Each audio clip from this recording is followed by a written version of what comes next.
মশিউর তার নেতৃত্বে কিন্তু একটি দল এখানে এসেছে এবং তারা এখন এই মুহূর্তে একটা তথ্য দিয়ে রাখি মাসুকা বেগম কিন্তু গত সোমবার যে বিমানবাহিনী সম্মুখে প্রকাশের থেকে তিনি দাবি জানিয়েছেন। দেখো যে বিমানবাহিনী ঢাকা থেকে এসেছে যে নতুন দলটি তারাকে রাষ্ট্রীয় সম্মাননা বা গার্ড অফ অনার কিন্তু প্রদান করছেন, এখন কিন্তু আমি সেটি দেখতে পাচ্ছি এবং এটি নেতৃত্বে আছেন বিমানবাহিনী মশিউর, তিনি কিন্তু এটির নেতৃত্ব দিচ্ছেন এবং তার নেতৃত্বেই আপনারা নিশ্চয়ই এখন ছবিটি দেখতে পাচ্ছেন।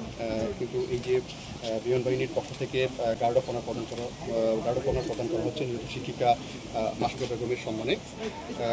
মশিউর রহমানের নেতৃত্বে কিন্তু বিমানবাহিনী যে দলটি আছে তারা কিছুক্ষণ পরে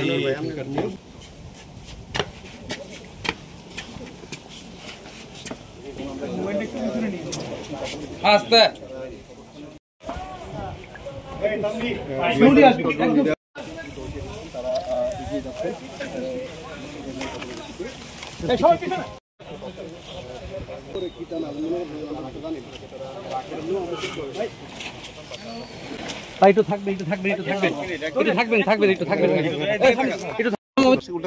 আমি যখন দিব তখন আরো ভালো আসবে। ঠিক আছে, আমি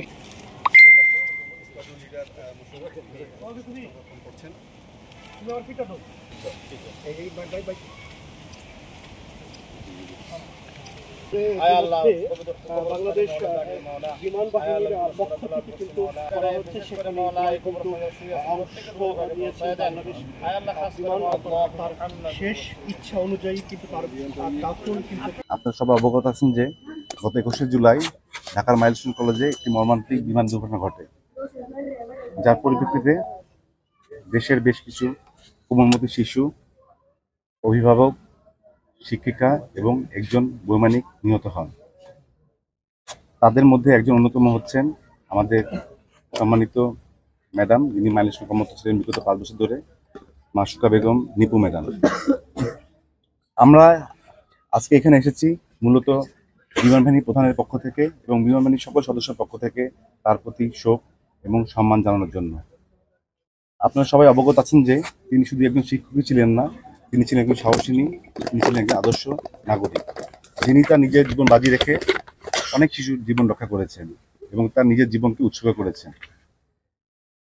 আমরা তার বিদেহী আত্মার মাগফিরাত কামনা করছি এবং আমরা তার পরিবারের প্রতি শোক এবং সমবেদনা ব্যক্ত করছি। আমি নিশ্চিত তার এই আত্মত্যাগ, তার এই মহান আত্মত্যাগ দেশবাসী মহান শ্রদ্ধা ভরে চিরকাল স্মরণ রাখবে এবং আমরা বিমানবাহিনী বলতে চাই আমরা তার পরিবারের সবসময় পাশে আছি, সুখে দুঃখে।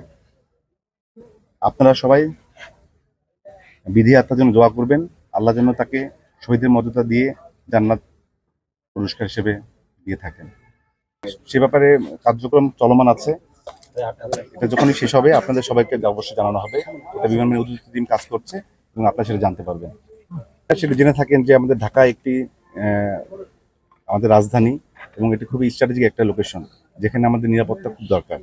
এবং আপনারা জেনে থাকেন যে যেহেতু ঢাকার আশপাশে জনবসতি অনেক বেড়ে গেছে আগের তুলনায়, সেহেতু আমাদের সবকিছু কম্প্রোমাইজ করে ফ্লাইং করতে হচ্ছে।